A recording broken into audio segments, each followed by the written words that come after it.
हम second chapter में warfare for wealth के बारे में देखेंगे। You may have notice that each of this ruling dynasties was based in a specific region. At the same time they tried to control other areas. One particularly prized area was the city of Kannauj in the Ganga Valley. For centuries, rulers belonging to the Gurjar, Pratihara, Rashtrakut and Pal dynasties fought for control over Kannauj because there were three parties in this long-drawn conflict. Historians often describe it as the tripartite struggle. तो यहाँ पर बताया है कि हमने जितने भी बड़े बड़े डायनेस्टीज की बात की है तो वो अपने स्पेसिफिक रीजन में बेस्ड थे और ये लोग अदर एरियाज़ को भी कंट्रोल करते थे, ऐसा यहाँ पर बताया है। और वन पर्टिकुलरली यानी वो जो एरियाज़ को कंट्रोल करते थे तो वो फॉर एग्जांपल कौन थे, वो कनौज सिटी है गंगा विले में, वो बहुत ही इम्पोर्टेंट था। तो ये कनौज ही था जो उस समय में बहुत सारे युद्ध होने लगे थे उसमें, और हमेशा तीन राज्यों की लड़ाई हुआ करती थी, इसीलिए उसको क्या कहते हैं, त्रिपार्टाइट struggle.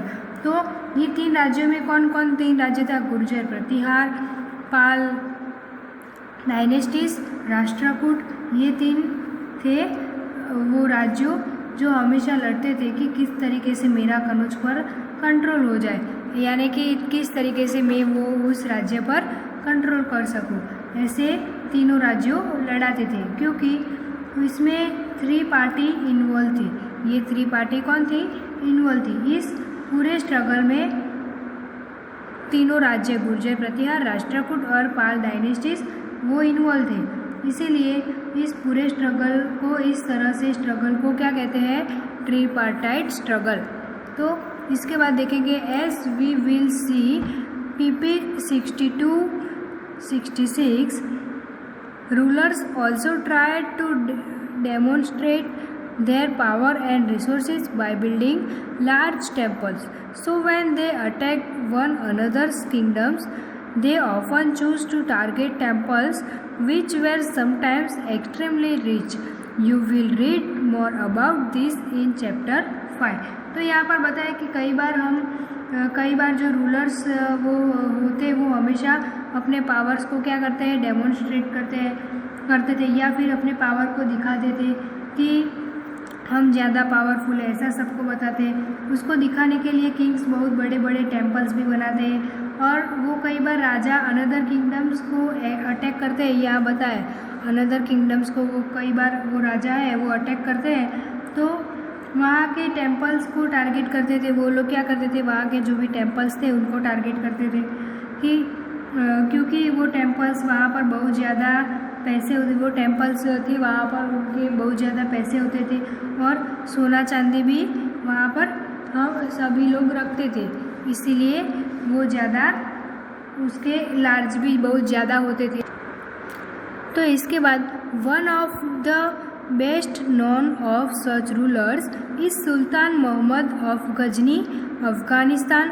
He ruled from 997 to 130 and extend control over parts of Central Asia, Iran and the northwestern part of subcontinent. He raided the subcontinent almost every year. His targets were wealthy temples, including that of Somnath, Gujarat. Much of the wealth Muhammad carried away was used to create a splendid capital city at Ghazni. तो यहाँ पर बताया कि इसी तरीके का एक जो रूलर था, कौन था, सुल्तान मोहम्मद गजनी। ये उसकी बात की है, ये जो रूलर था उसकी बात यहाँ पर बताई, वो कहाँ का था, अफगानिस्तान का था।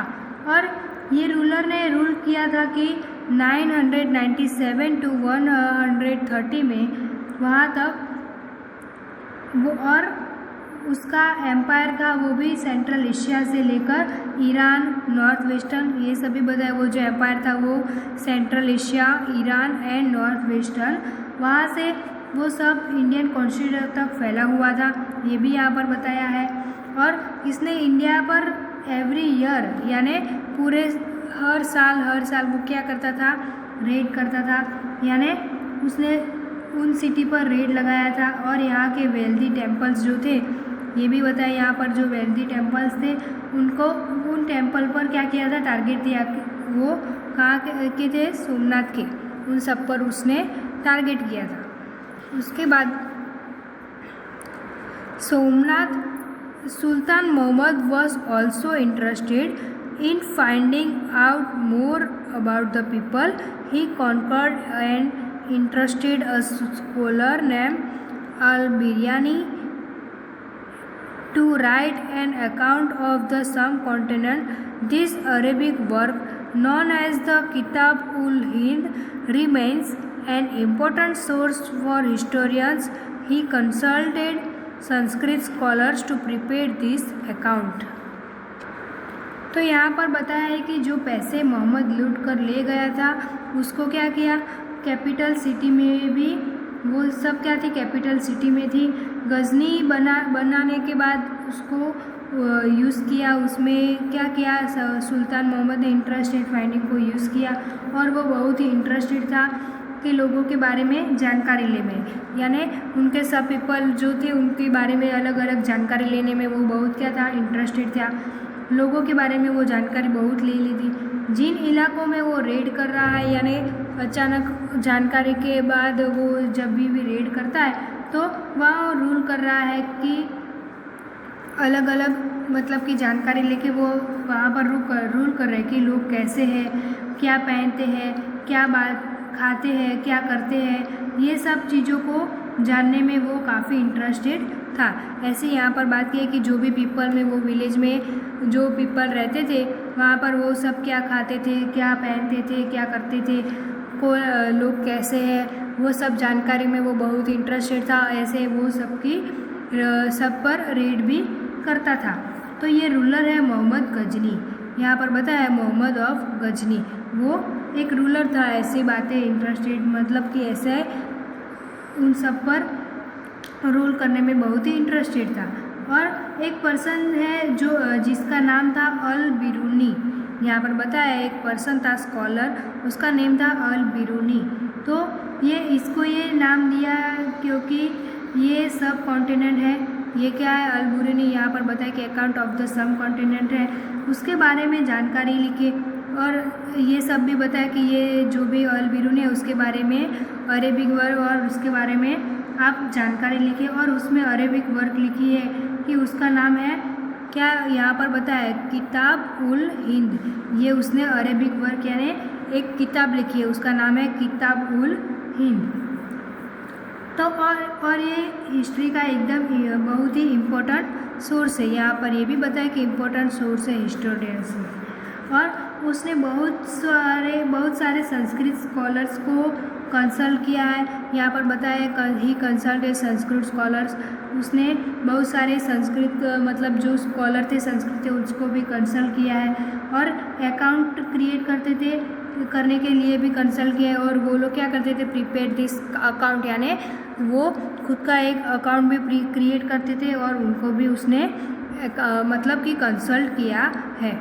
तो इसके बाद देखेंगे other kings who engage in warfare included the Chahamanas later known as the Chauhans who ruled over the region around Delhi and Ajmer. They attempt to extend their control to the west and the east, where they were opposed by the Chalukyas of Gujarat and Gadwal of western Uttar Pradesh.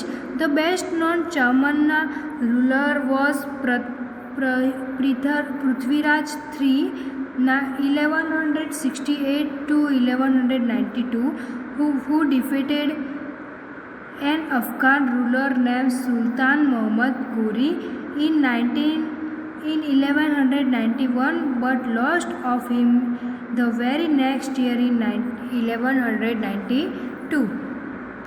तो यहाँ पर बताया है कि जो other Kings थे, ये other kings who engage, तो वो जो भी अदर किंग्स थे वो वेलफेयर में बहुत जगह पे इन्वॉल्व थे। यहाँ पर बताया इंक्लूडेड वेलफेयर, वो वेलफेयर यानी युद्ध, वो अदर किंग्स थे वो सारे वेलफेयर में इंक्लूड थे, इन्वॉल्व थे। वो कौन थे? चामरनास, और उसको क्या कहते थे? चौहान्स कहा जाता था। चामरनास, उसको letter known as the Chauhans, उसको क्या कहते थे? चौहान्स कहा जाता था। और उन्होंने दिल्ली और अजमेर में रूल किया था। ये भी यहाँ पर बताया, दिल्ली और अजमेर रीजन अराउंड, और उसने क्या किया था? उसमें रूल किया था। और ये हमेशा अटेम्प्ट करते थे कि ये भी अटेम्प्ट करते थे कि उनका एम्पायर है उसको वेस्ट और ईस्ट, यहाँ पर बताया उसका जो भी एम्पायर था, attempt to extend control west and the east, वो वेस्ट और ईस्ट में रीजन में एक्सपेंड किया जाए, ऐसा भी उसने बताया। लेकिन उनको गुजरात के चालुक्य और उत्तर प्रदेश के गढ़वाल जो थे उसको वो दोनों कौन थे? रूलर थे। यहाँ पर बताया है चालुक्य ऑफ गुजरात, यानी गुजरात के चालुक्य, और वेस्टर्न उत्तर प्रदेश के गढ़वाल, वो दोनों जो रूलर थे उनके द्वारा अपोज किया गया। और जो चाहमान था उनको, उसका सबसे फेमस और बेस्ट रूलर था वो है पृथ्वीराज III।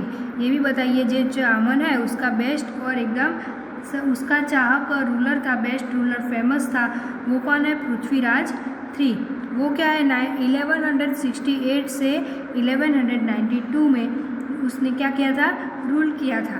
और मोहम्मद गौरी, यहाँ पर बताया सुल्तान मोहम्मद गौरी, तो ये सभ्य वो था 1191 में जो पहला युद्ध हुआ था उसमें मोहम्मद गौरी के डिफीटेड किया था, उसको क्या किया था? डिफीटेड किया था। लेकिन नेक्स्ट ईयर जब आया 1192 में जो युद्ध हुआ था उसमें वो क्या हुए थे? हार गए थे।